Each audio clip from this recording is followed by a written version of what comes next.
హైదరాబాద్ లో జరగబోయే మనీ మంత్ర money manifestation classes కి ఇప్పుడే కాల్ చేసి రిజిస్టర్ అవ్వండి.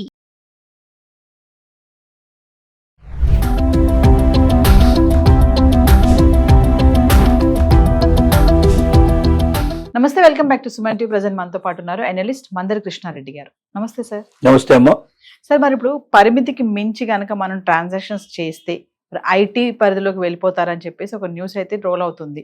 ఒకసారి వివరాల్లోకి వెళ్ళి. రిజర్వ్ బ్యాంక్ ఆఫ్ ఇండియా గతంలో చూసి చూడనట్టుగా ఉండేవి, కానీ ఇప్పుడు ఏం చేశారంటే పాన్ కార్డుని ఆధార్ కార్డుని రెండింటిని లింక్ చేసిన తర్వాత ప్రపంచంలో ఎక్కడున్న వ్యక్తి తెలుసుకోవడం చాలా ఈజీ అవుతుంది. ఎవరిని పట్టుకోవాలన్నా చాలా సులభం. మనం చేసే ప్రతి transaction pan card Aadhaar card ఎప్పుడైతే లింక్ అయిందో మనం చేసే ప్రతి ట్రాన్సాక్షన్ డీటెయిల్స్ ఆధార్ కార్డులోకి వెళ్ళిపోతాయి, పాన్ కార్డులోకి వెళ్ళిపోతాయి. ఒక దగ్గర కాకపోతే ఒక దగ్గర దొరుకుతాయి. అంటే ఆన్లైన్ సిస్టమ్ అంతా దాంట్లోకి వెళ్తుంది. అంటే మనకు ఆధార్ కార్డు ఇక్కడ కనబడుతుందని దాని నెంబర్ ఏతుందో ఆ నెంబర్ ద్వారా అకౌంట్ ఓపెన్ అయి ఉంటుంది. అంటే ఆన్లైన్ లో దాంట్లోకి చేసే ప్రతి ట్రాన్సాక్షన్ డీటెయిల్స్ దాంట్లోకి వెళ్తాయి. ఆ ఆధార్ కార్డుని చూసుకొని ఖాతా ఓపెన్ చేస్తే మనం ఎన్ని ట్రాన్సాక్షన్ చేసాం, ఏ బ్యాంకులో డబ్బులు వేసాం, ఏ బ్యాంకులో డబ్బులు తీసాం, ఎక్కడ ఏం చేసాం, మొత్తం వివరాలు దాంట్లో తెలుస్తాయి. కాబట్టి మొత్తం క్లియర్ గా చెప్తున్న విషయం అంటే ఒక వ్యక్తి ఒక రోజుకి మామూలుగా 20,000కు మించిన ట్రాన్సాక్షన్ క్యాష్ ట్రాన్సాక్షన్ చేయకూడదు. 20,000 కన్నా మించింది ఇచ్చినా పుచ్చుకున్నా అది తప్పంటుంది.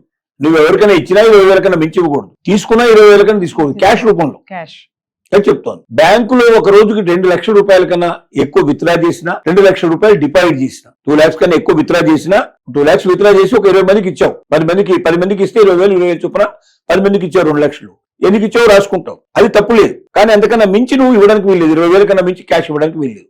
ఒక క్యాష్ ఇస్తే ఆటోమేటిక్ గా తెలిసిపోతుంది సంగతి. ఎందుకంటే 20,000 నువ్వు డ్రా చేసావు కదా, బ్యాంక్ లోంచి డబ్బు డ్రా చేసిన తర్వాత దాన్ని ఎట్లా ఖర్చు పెట్టావో చూపించాలి. నేను 2 లక్షలు డ్రా చేశాను ఇవాళ, ఈ 2 లక్షల రూపాయలు క్యాష్ దేనికి ఇచ్చాను. 20,000 కన్నా మించి ఎక్కడ నువ్వు ఇచ్చినట్టుగా ఉంటే ఆటోమేటిక్ గా పట్టుకునే అవకాశం ఉంది. 20,000 కన్నా లోపల ఇస్తే ప్రాబ్లం లేదు. సో అలాగే సపోజ్ 30,000 ఎవరికైనా ఇచ్చారనుకుందాం. ఆర్బీఐ ఏం చేయొచ్చు అంటే 30,000 మన మీద వాళ్ళు ఫైల్ చేసి 30,000 ఫైన్ వేయడానికి అవకాశం. ఎంత డబ్బు అయితే మనం ఇస్తామో క్యాష్ రూపంలో తీసుకున్నా ఇచ్చినా దానికి సమానంగా ఉండేట్టుగా మనకు పెనాల్టీ పడే అవకాశాలు కూడా ఉన్నాయి. అయితే దీన్నే ఒకవేళ ట్రాన్సాక్షన్ మనం క్యాష్ రూపంలో కాకుండా యూపీఐ రూపంలో మనం చేసుకున్నాం అనుకోండి, డిజిటల్ ట్రాన్సాక్షన్ చేస్తాం అనుకోండి, దానివల్ల ఏం పడదంటే ఏంటి అంతా మీరు ఇన్కమ్ ట్యాక్స్ చూపిస్తే పడదు. చాలా మంది ఏమనుకుంటున్నారంటే ఇప్పుడు ఇష్టం వచ్చినట్టుగా డబ్బులు కొట్టడం చేస్తున్నారు. ఇప్పుడు వాడు అసలు ఇన్కమ్ ట్యాక్స్ ఉండదు వాడికి, కానీ బ్యాంకులో లక్షల రూపాయలు ఏం చేస్తాడు, వేయడం, వాడికి 10,000 వీడికి 20,000 25,000 ఎట్లా కావాలి ఇట్లా కొట్టేస్తున్నాడు. అంటే ఒక సంవత్సరం లోపల ఒక వ్యక్తికి 3 లక్షల రూపాయల కన్నా మించినటువంటి ట్రాన్సాక్షన్ జరిగితే ఆటోమేటిక్గా ఇన్కమ్ ట్యాక్స్ వెళ్లాల్సి వస్తుంది ఖచ్చితంగా. వెళ్ళకపోతే ఏమవుతుంది, ఇప్పుడు నీ ట్రాన్సాక్షన్ గతంలో అయితే పెద్దగా ఎవరు చూసి చూడనట్టు వ్యవహరించారు. ఇప్పుడు ఎప్పుడైతే పాన్ కార్డును ఆధార్ కార్డు లింక్ అయిపోయిందో ఖచ్చితంగా నీ బ్యాంక్ అకౌంట్స్ మొత్తం డీటెయిల్స్ అన్ని కూడా వస్తున్నాయో, నువ్వు ఎక్కడ నువ్వు గూగుల్ పే చేసినా, ఫోన్ పే చేసినా, మరొక రకంగా ఏదైనా ఆన్లైన్ ట్రాన్సాక్షన్ చేసినా ప్రతి ఒక్కటి మీకు దాంట్లో వచ్చేస్తాయి. ఆ మొత్తం అమౌంట్ 3 lakhs కన్నా మించితే ఆటోమేటిక్గా వాళ్ళకి అక్కడ తెలిసిపోతుంది. సంవత్సరం మొత్తం మీద 4 లక్షలు కొట్టారనుకోండి, 3 లక్షల కన్నా నీకు పని లేదు కాబట్టి ఇమీడియట్గా ఏం చేస్తారు, ఇన్కమ్ ట్యాక్స్ డిపార్ట్మెంట్ నీకు నోటీస్ పంపించేస్తుంది. బ్యాంక్ ద్వారా నీ అడ్రస్ తీసుకుంటే పంపించేస్తుంది ఆటోమేటిక్గా. ఆధార్ కార్డు ద్వారా నీ అడ్రస్ తీసుకుంటే పంపించేస్తుంది. నువ్వు తప్పించుకోవడానికి అవకాశం లేదు. ఈ 1 సంవత్సరం కాదు, గత ఎన్ని సంవత్సరాల నుంచి ఇంత చేస్తున్నావు మొత్తం తీస్తుంది బయటికి. కాబట్టి ఇప్పుడు మనం చూసాం కర్ణాటకలో ఏం చేశారు, యూపీఐ ట్రాన్సాక్షన్ చేసేటువంటి వ్యాపారస్తులందరికీ నోటీసులు ఇచ్చేశారు. చిన్న వ్యాపారస్తులు కానీ డబ్బులు తీసుకున్నారు.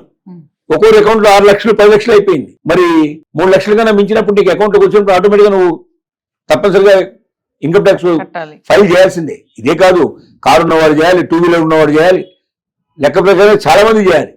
కానీ 5% మించి ఇవాళ ఇన్కమ్ ట్యాక్స్ కి ఎవరు కూడా ఫైల్ చేయట్లేదు. ఇన్కమ్ ట్యాక్స్ ఫైల్ చేయడం వల్ల ఫైల్ చేయకపోవడం ఏవైతే కోట్ల రూపాయలు ప్రభుత్వానికి అవసరం డబ్బంతా పోతుంది. ఎవరికి వాళ్ళే మేము ఎందుకు చేయాల్సిన అవసరం లేదు, చేయకపోతే మనకి ఇబ్బంది లేదు కదా, చేస్తే అనవసరంగా వాళ్ళకి అని చూపించాలి కదా అని అవుతున్నారు. గతంలో కరెక్టే, ఇప్పుడు నువ్వు చేసే ప్రతి డిజిటల్ ట్రాన్సాక్షన్ అకౌంట్ లోకి వస్తుంది కాబట్టి తప్పించుకోవడం చాలా కష్టం. కాబట్టి ఇలాంటి పరిస్థితుల్లో అర్థం చేసుకోవాల్సింది ఏంటంటే ప్రతి ఒక్కరు కూడా 20,000 కన్నా మించి ట్రాన్సాక్షన్ చేయకూడదు, క్యాష్ ట్రాన్సాక్షన్ చేయకూడదు, 2 లక్షల కన్నా మించి బ్యాంకుల నుంచి తీయడం కానీ బ్యాంకులు వేయడం కానీ చేయకూడదు. ఇలా చేసినట్టయితే ఇవి సేవింగ్స్ అకౌంట్కి వస్తాయి. అదే కరెంట్ అకౌంట్లోకి వచ్చే వరకు పెరుగుతుంది. ఎందుకంటే కరెంట్ అకౌంట్ అనేది ఓన్లీ వ్యాపారాల కోసం పెట్టుకునేది కాబట్టి దాంట్లో 2 లక్షలు అంటే ఒక్కోసారి 4 లక్షలు 10 లక్షలు కూడా చేయాల్సి ఉంటుంది.